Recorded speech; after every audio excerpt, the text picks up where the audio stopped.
Hola para todos. La finalidad de esta presentación tiene que ver con presentar la estimación de los niveles de obesidad en ciertas poblaciones de Latinoamérica. Para ello se hace un análisis y modelado de un sistema de clasificación basado en los hábitos alimenticios y condición física.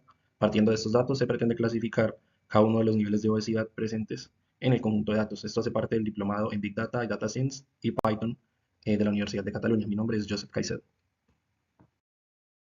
Bueno, como fase introductoria, la idea es poder predecir el nivel de obesidad usando hábitos alimenticios y la condición física de la población encuestada en este caso.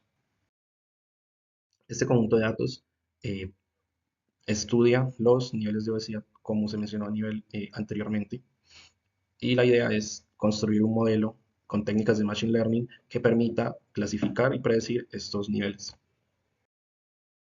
Bueno, dentro del conjunto de datos se tienen diferentes variables, tanto numéricas como categóricas, las cuales fueron recopiladas de cada individuo y tienen datos como por ejemplo la edad, el peso, historial de familia con sobrepeso, frecuencia de consumo de alimentos altos en calorías. Bueno, aquí se pueden ver la detección de los niveles de obesidad, esto como recopilación de estos datos. Entonces tenemos obesidad tipo 1, 2, 3, sobrepeso nivel 1, 2, peso normal y peso insuficiente. Así se distribuyen estas categorías en este diagrama de barras. Bueno, este proyecto sigue la metodología CRISP-DM para el modelamiento de sistemas de Machine Learning y de Big Data. Para este caso, se hace primero un análisis exploratorio que tiene que ver con identificar las variables que tiene el conjunto de datos, tanto las categóricas como numéricas. Bien, aquí por ejemplo, algunas demostraciones de cómo se distribuyen estas variables. En este caso, las categóricas, tenemos el género masculino y femenino, tenemos el consumo de vegetales con calorías, consumo de alimentos altos en calorías, historial de familia con sobrepeso. Para las numéricas tenemos la variable edad, peso, eh, frecuencia de consumo de alimentos en el día. Este tipo de diagramas son los box plots que se suelen usar para identificar la mediana de mis datos y también mostrar cuáles son datos que pueden ser atípicos o que están por fuera de los rangos normales. Y aquí está la estatura en metros, peso en kilogramos, la frecuencia de actividad física. Luego, la metodología sugiere que se haga un análisis de correlaciones entre cada una de las variables para identificar los patrones de comportamiento, ver cuáles se relacionan de una forma positiva o negativa con otras, para ver la inclinación de ellas y ver cómo se enfocan. Bueno, posterior a esta matriz de correlaciones, se ven las distribuciones de los niveles de obesidad eh, y algunas variables que tienen comportamientos que se relacionan entre sí, como por ejemplo la altura, el peso y la edad, y la frecuencia de actividad física relacionada con el peso.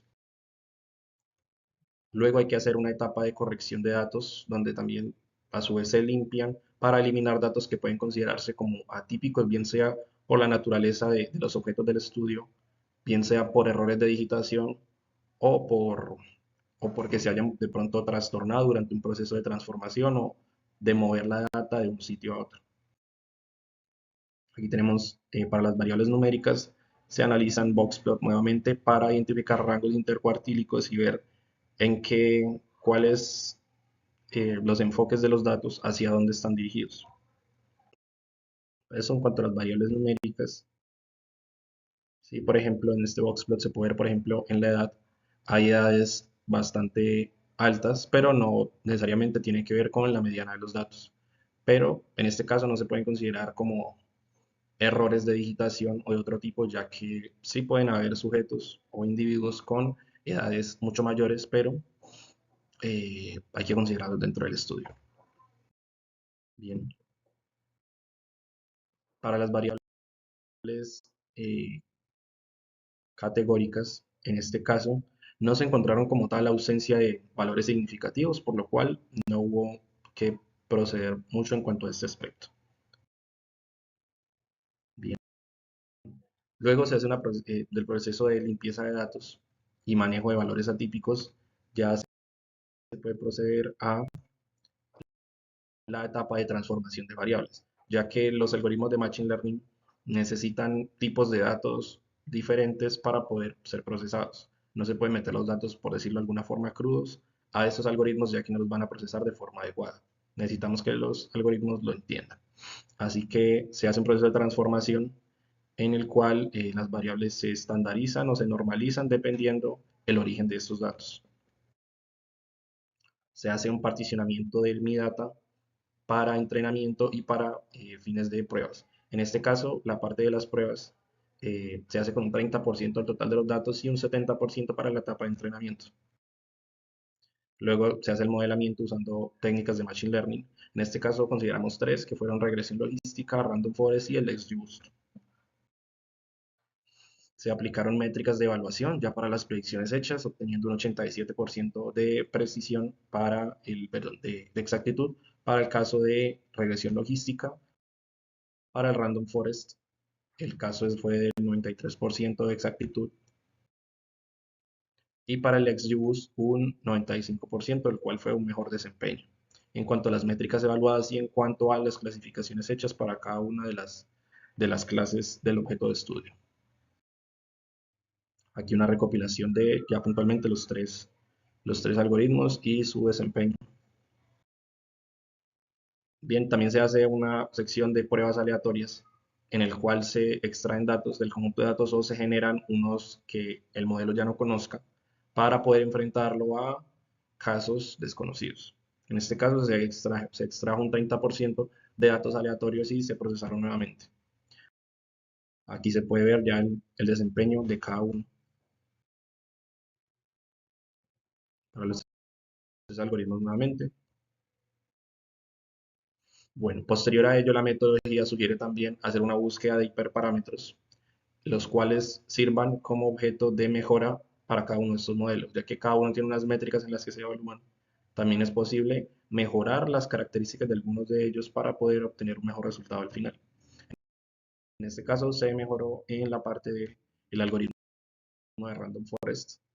Algunos de sus parámetros, como son los estimadores, la profundidad de los árboles, también el mínimo de muestras con la que va a trabajar y posteriormente se hizo una combinación de todos estos hiperparámetros y nuevamente se procesó.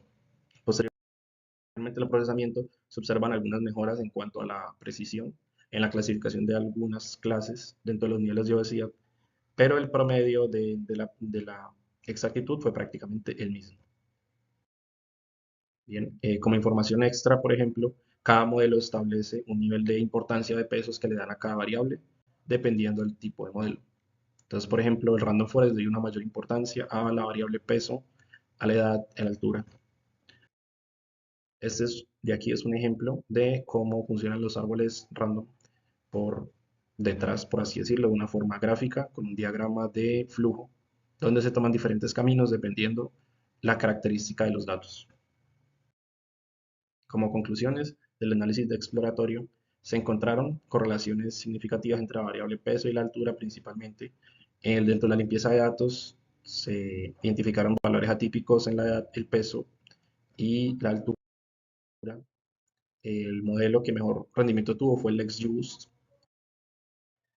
y la optimización de los hiperparámetros fue para el Random Forest.